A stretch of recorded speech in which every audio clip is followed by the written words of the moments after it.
galera, beleza? Como é que vocês estão? Tô gravando esse vídeo aqui pra gente poder conversar um pouco sobre como é que foi a banlist de Yu-Gi-Oh, né, que saiu recentemente. E aí eu queria colocar aqui o nosso feedback de o que aconteceu, a minha visão, né, como que vai se comportar o meta daqui em diante, quais foram os decks que mais sofreram. Vocês devem estar falando sobre a transição aí, né? Fiz um esqueminha aqui. Com o tempo a gente vai aprendendo um pouquinho mais sobre como editar esses vídeos, mas enfim. Vou passar a minha visão aqui sobre como que essa banlist afetou os decks, tá? Os decks atualmente do metagame, quais foram os decks mais afetados, quais foram os decks que, na minha opinião, não sofreram nenhum tipo de sequela, não foi prejudicado de nenhuma forma, muito pelo contrário, se o deck não foi prejudicado, ele consegue jogar muito bem. Então é isso. Deixa eu mudar aqui de novo. Opa, aê! Então a gente vai conversar um pouco sobre essa banlist recentemente, que hoje já está valendo, hoje é dia 15, é o dia que eu estou fazendo a gravação desse vídeo. Separei as cartas aqui no Dueling Book também, mas vamos lá. Então é isso, galera, vamos dar uma olhadinha aqui no que a gente tem para essa lista certinho, beleza? Então, o fim da Era do Fogo. Eu acredito de verdade que muita coisa vai mudar com essa banlist. Os decks que a gente tem aí rodando de Snake Eyes em torno desse arquétipo de fogo, eles vão começar a ser totalmente eliminados, eles vão prestarem atenção no que está acontecendo dentro desse metagame, tá? Então essa é a nossa lista. A gente tem aí as novas banidas que são Linkaribo, Barone, Borealo do Savage Dragon e Summon Limit. Essas cartas são mais comuns, tá? E aqui nas Américas, essa lista já está valendo a partir de hoje, dia 15, que eu estou gravando esse vídeo. Aqui nas cartas que foram limitadas, a gente tem algumas cartas que há muito tempo não apareciam, então é interessante que a gente dá uma olhadinha certinho em cada uma dessas cartas, que é o Protoss, o Tidal, o Colossus, o Majespecter, o Kirin, Chicken Game, e limitado a gente está aqui com a Unspell Fragance também. As cartas semi-limitadas foram o Armageddon Knight e o Purely Delicious Memory. As cartas que saíram da banlist, a gente tem o Destiny Hero Malicious, que é aquele que a gente bane uma cópia dele do cemitério e invoca o modo deck, então ele tinha ficado a 1, que ninguém usava, ele ficou a 2 e agora ele está a 3. Isso torna cartas como o Exceed dos BA, que entra em cima do Dante, fique a Beatriz, lembrei o nome dela. A Beatriz fique ainda mais relevante no meta, tem bastante combinação de cartas legais para ela. A gente tem a volta também do Terror Top a 3 e a Engage. A Engage que eu queria deixar um abraço aí pro meu amigo Diogo, que profetizou essa, hein, Diogão? Vamos para a nossa telinha do Dueling Book aqui. Eu separei as cartas aqui para a gente poder dar uma olhada. Primeiro nas banidas, né? As banidas elas são muito mais frequentes no card game hoje em dia, então a maioria da galera já vai entender. O Linkaribo foi uma das cartas que foi editada principalmente por conta do Snake Eyes, tá? Qual que é o grande plus do Linkaribo aqui? Além dele ser um Link 1, que todos os Snake Eyes que não são Flamberge são monstros de nível 1, eles podem ser usados para poder fazer o Linkaribo. E depois que a gente fazia esse trâmite, a gente mandava ele para o cemitério e conseguia ter o efeito dele rápido de tributar um monstro de nível 1 para poder invocar ele. Isso era uma grande proteção no caso de tomar alguma hand trap, tá? E além disso, quando ele estava no campo também, ele ajudava muito a proteger a SP do Hero Knight enquanto ela estava no campo, né? Afinal, ela tem um ataque bem baixo. E muitas vezes um monstro aí que é invocado por invocação normal, sem ativar seu efeito, já declara um ataque na SP, e aí dessa forma tira algumas interações muito importantes aí da mesa. Dessa forma eles conseguiram acertar o Snake Eyes. Não muda muito, tá? Na jogabilidade do Snake Eyes em si, vai continuar sendo um deck muito forte, mas que daqui a pouco a gente vai falar mais sobre isso. A Barone ela foi irritada por conta não só dos Snake Eyes, tem muitos decks rogues, tem muitos decks que estão passando a participar do metagame novamente, na minha opinião, que faziam um excelente uso da Barone aí. Então, além de pegar o Manaadium, o próprio Snake Eyes, que tinha uma vertente aí usando o Axel Synchro, entre outras cartas, ele também consegue acertar alguns outros decks que ganham muita força nessa balística, é o caso do Sword Soul, por exemplo. Beleza? A mesma coisa aqui referente ao nosso Borreload Savage Dragon. Mas o Borreload Savage Dragon, eu acredito muito forte que ele acaba tomando essa lista para que os decks de pêndulo não fiquem exageradamente fortes também, tá?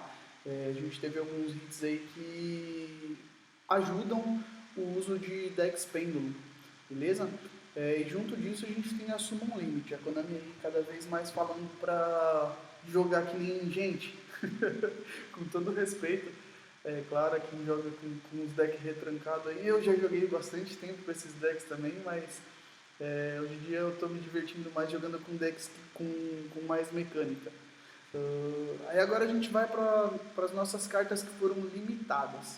E o Protoss, eu acredito que seja a grande carta que vai mudar o formato. A existência dele no formato é muito forte. Vamos dar uma lida no que ele faz? Ó, ele não pode ser Normal Summon ou Set. Ele precisa ser primeiro Special Summon, banindo 3 monstros com diferentes atributos do cemitério ou um face para cima no campo, beleza? Ele não pode ser destruído por efeitos de monstros, ok? Então ele tem uma condição de summon ali, que ele só pode ser invocado banindo 3 monstros com atributos diferentes usando o campo ou o cemitério, e ele não pode ser destruído por efeitos de carga. Ele tem 2.500 de defesa, 3.000 de defesa, 2.500 de ataque, perdão. E aí é o grande efeito dele. Você pode declarar um atributo de monstro no campo. Você destrói todos os monstros no campo com aquele atributo. E até a fim da fase do próximo turno, nenhum player pode Special Summon monstros com aquele atributo. Você só pode usar este efeito de Archnemesis Protoss uma vez por turno. Por que isso é muito forte, galera? A gente tem decks que estão muito relevantes no meta hoje, principalmente do atributo de fogo, tá? E isso faz com que todos os decks que consigam invocar o Protoss e ter um monstro de fogo no campo, ativem esse efeito. Então eles vão destruir aquele monstro de fogo que eles têm no campo. E aí como que eu faço se, por exemplo, eu não comecei o jogo e o meu adversário faz funcionar o Protoss? A minha summon do deck basicamente vai ser alguma hand trap e a Diablo Star. A maioria dos usos de decks de Snake Eyes hoje funcionam com Diablo Star e bastante hand traps, porque todos os outros monstros do deck eles são de fogo. Tá, eu tenho uma normal summon ali, vamos supor que eu consiga dar normal summon do Ash ou do Ponix, que talvez consiga fazer algum plus para o próximo turno. Mas lembrando que a preferência de turno, durante a fase principal, no oponente depois disso, é do dono do turno. Então, quando ele continua com o Protoss na mesa para poder ativar o efeito dele de novo, aquilo oprime qualquer deck que trabalha com um único atributo. Por isso, eu acredito que o Protoss vai fazer bastante diferença nesse metagame agora. Outra carta muito interessante também aqui é o Tidal. É o último dos Dragon Rulers que estavam banidos aí, né? Agora todos eles estão a 1. E ele basicamente ele tem os efeitos dos Dragon Rulers ali, se eles estão na mão, você pode banir dragões ou monstros do próprio atributo para poder special ele e depois ele volta para a mão. Mas o Tidal ele é um monstro que dá um Foolish, né? Quando você envia ele e um outro monstro para o cemitério, você pode descartar este card e um outro monstro de água para o cemitério. Então envie um monstro do seu deck para o cemitério.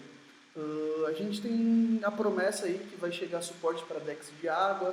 A gente tem o Charlaments, que tem monstros de água aí também que rodam no deck, né? O custo ele se descartar com outra carta da mão, mas o monstro que ele vai dar um Foolish é do cemitério e é por efeito, então isso já permite o trigger dos Charlaments. Então, apesar do deck ter sofrido muitos hits nas últimas banlists, talvez essa carta encaixe em algum posicionamento legal para o deck daqui para frente, tá? Outra carta aqui que também saiu da lista é o nosso Thunder Dragon Colossus. Ele é muito importante, é um deck que precisa de um Thunder Dragon e um Monstro Thunder. Ele precisa ser Fusion Summon ou Special Summon durante o turno que um Thunder Monster ativou nesse turno. E o efeito dele aí é o seguinte, ele não pode ser destruído, cards não podem ser adicionados do main deck à mão do oponente, exceto comprando. Então qualquer coisa que vá adicionar do deck para a mão não pode ser ativado. Isso é um outro hit aí, de certa forma, nos decks de Snake Eyes também, que trabalhavam muito com adição ao deck, né? A própria Engine de Wanted, entre outras coisas, faziam com isso. Ele funciona basicamente com um draw, só que eu não preciso comprar ele, né? Tem muitos decks que conseguem fazer ele de forma muito fácil aí. Porque você precisa tributar um Monstro Thunder, não Fusion. Então, tipo, e ele também se protege. Se este card seria destruído por batalha ou efeito de card, você pode banir um Thunder Monster do cemitério em vez disso. Então ele se protege dessa forma aí, com a matéria que você usou para poder mandar ele para o cemitério, né? A próxima carta que é interessante aqui a gente dá uma olhada é o Kirin. Kirin que já foi muito famoso. Ele tem alguns efeitos diferentes aqui. Ele não tem efeito de Pendulum, tá? Mas ele tem um efeito rápido de que você pode dar alvo um Pendulum Monster na sua zona e um monstro que o oponente controla e voltar os dois para a mão.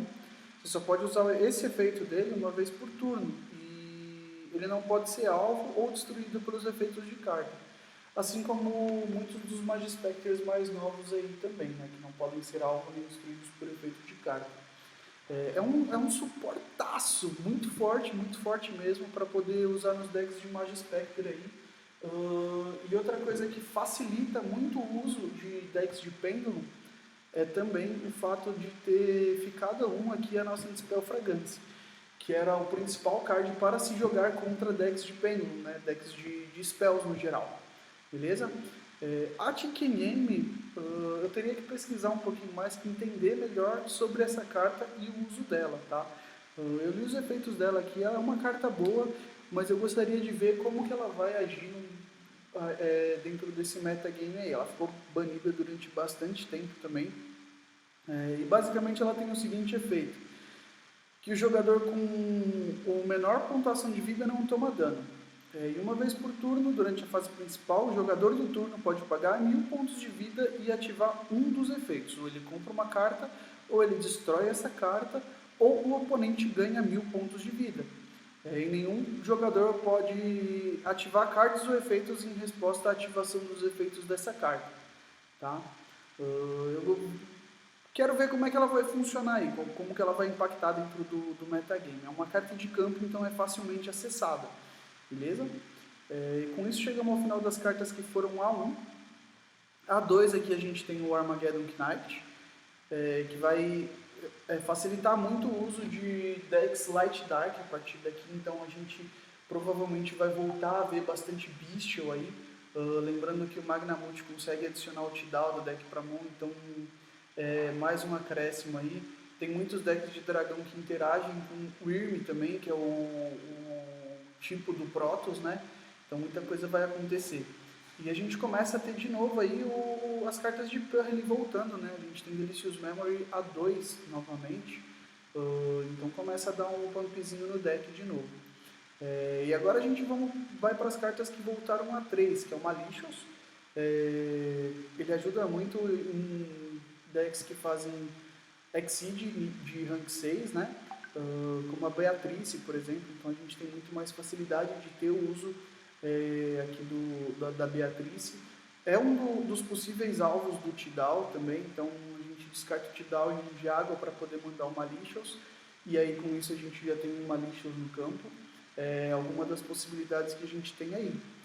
Orcust Harp Horror, que já tinha voltado, mas não apareceu em muitos lugares. Acredito que vai continuar sem aparecer os Orcusts, tá? É um deck legal, um deck interessante, mas que da forma que eu vejo ele já teve o tempo de brilhar dele. Por favor, me provem o contrário se eu estiver errado. Terror Top, que também foi uma excelente carta, né? Principalmente decks que abusam de nível 3 conseguem usar ela bastante, mas que eu acredito que não vai fazer tanta diferença, então eles acertaram em deixar a 3 isso aqui. E aí a gente tem a Engage, que foi profetizada pelo nosso amigo Diogo. Engage a 3, essa lista você se importa, né, Diogo? Mas ainda assim, na minha opinião, a melhor carta de Sky Striker continua banida. A melhor carta de Sky Striker continua sendo a Mystic Mine. Agora a gente vai falar um pouquinho aqui sobre os decks, né? Os decks que a gente vai, da forma como eu vejo que foram beneficiados, que foram prejudicados, como que vai ser essa é uma perspectiva minha de como que o metagame vai atuar aí nesses primeiros momentos, tá? A gente tem primeiramente aqui o Snake Eyes, né? Trouxe aqui o Flamberge para a gente poder dar uma olhadinha. E aí o que acontece? Ele não teve nenhum hit muito forte dentro desse deck, que nem eu comentei enquanto a gente estava passando pela banlist. Mas o que saiu da lista é o que afeta principalmente as engines de Snake Eyes, tá? Porque é um deck majoritariamente de fogo, então se a gente tem um Protoss aí que pode destruir monstros de fogo, que pode funcionar para fogo aí, vai estar em muitos maus lençóis o deck. E outra coisa também é ter que lidar com a possibilidade de um Colossus na mesa. Todo arquétipo de Nemesis é muito bom, é muito interessante, eles conseguem se buscar, eles têm atributos diferentes, então vai dar um bom gás aí para poder fazer funcionar o Protoss mais uma vez.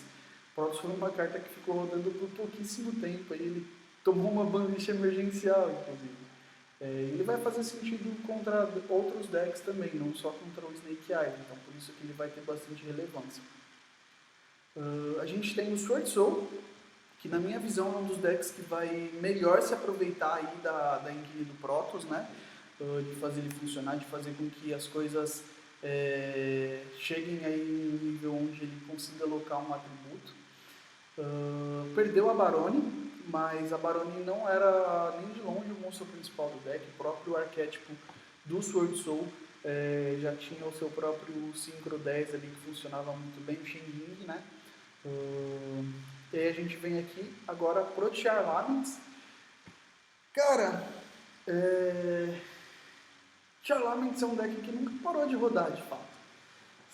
Sempre esteve aparecendo ali, sempre esteve descobrindo novas cartas, aí foram banidos os Shufflers, foram banidos a engine de Xizo em si para poder prejudicar isso depois que todos os Charlaments já foram limitados ali. E agora a gente tem a volta do Tidal, né? Então eu estou ansioso para ver como é que o deck vai se comportar daqui para frente. O Tidal eu gosto muito do Tidal. Eu passei algum tempo da minha vida jogando de Mermail, então vai ser prazeroso poder voltar a jogar com o Tidal. O Magispecter, que ganhou suportes recentemente na Phantom Nightmare, né? Teve um link novo, teve pendulums novos também, chegaram suportes novos também na Maze of Memories, né? Junto com a Bonfire, entre outras coisas. Então é um deck que está rodando bem, tinha algumas dificuldades, mas o fato dessa banlist ter atingido, liberado muitas coisas, talvez até consiga usar o Protoss aí para poder se ver livre desses decks com muitas interações, que era o caso do próprio Snake Eyes, né? Próximo deck da nossa lista aqui é o Thunder Dragon. Eu tô maluco, só pode. Mas eu acredito sim que vai ter bastante gente que, pela nostalgia, vai voltar a jogar de Thunder Dragon. Não é um deck fraco, é um deck que consegue ter uma boa engine. A gente tem o Colossus aí a 1 agora, então estão deixando a galera sonhar. Vai ter muito jogador de Thunder Dragon que vai voltar a fazer o papel do Vasco. Depois disso, o próprio Purrely, né? Que a gente tem no Delicious aí, uma das cartas principais do deck A2, tem muito mais facilidade em acessar as coisas, e a gente tem a queda de alguns decks do meta com a liberação, então eu acredito que o Purrely consiga desenvolver um papel importante dentro do cenário. Depois disso a gente tem um Unchained, né? O Unchained, por que eu coloquei ele aqui? Porque atualmente ele é um deck rogue, é um deck que tem uma mecânica muito boa, é um deck que funciona bem, tem uma match boa contra o Snake Eyes, porque ele tem muito trigger quando as coisas são destruídas, e ele tem muitos atributos diferentes também. É difícil você declarar um atributo que realmente vai impedir que o deck jogue. Claro, tem aqueles atributos que vão funcionar melhor, como o Dark, por exemplo, mas o deck não vai morrer para um Protoss. E eu acredito muito fortemente que o formato daqui em diante vai estar voltado ao Protoss. E o próximo deck aqui, na verdade esse próximo deck aqui é mais para fazer a alegria da galera dos Sky Striker aí. Sky Striker é um deck legal, é muito interessante, é muito prazeroso jogar Sky Striker, ele tem muitas ferramentas, mas apesar de eu ter colocado aqui para poder fazer a alegria do nosso amigo Diogo, eu acredito que ele não vai aparecer competitivamente no cenário não. E também, por último, que eu quase esqueci aqui, mas não esqueci, por último, mas não menos importante, queria falar sobre dois decks que não apareceram e não foram afetados por essa lista de quase nenhuma forma. Que é o Voiceless Voice, né? É um deck recente aí, muito forte. Apesar de o Protoss conseguir afetar o deck simplesmente declarando luz, eu acredito que o deck vai se sair muito bem contra esses arquétipos, que o deck vai continuar rodando com extrema força. Afinal, ele consegue fazer monstros inafetados, ele roda com um grande número de hand traps também. Tem algumas variantes que usam o Branded para poder ligar muitas coisas, então eu acredito que o deck vai continuar funcionando muito bem. E também temos aqui os Red Raptors, que é um deck muito combo, ele tem muitas interações, pode ser um pouquinho prejudicado aí pelo Protoss ao ter o atributo Dark declarado, né? Então a gente está tendo muita, voltando mais uma vez aí falar sobre os Dragon Links. A gente tem os Bestials ganhando cada vez mais relevância em todo esse cenário aí. Vou ficar por aqui com esse vídeo, deixa o comentário de vocês aí, compartilha com a gente, me fala se eu tô maluco, se faz sentido alguma coisa do que eu falei. Lembrando que isso é o meu ponto de vista, tá? Com um pouco que eu conheço de Yu-Gi-Oh! Aí, então se você discorda de mim, por favor, comenta e vamos debater essa situação aí, beleza?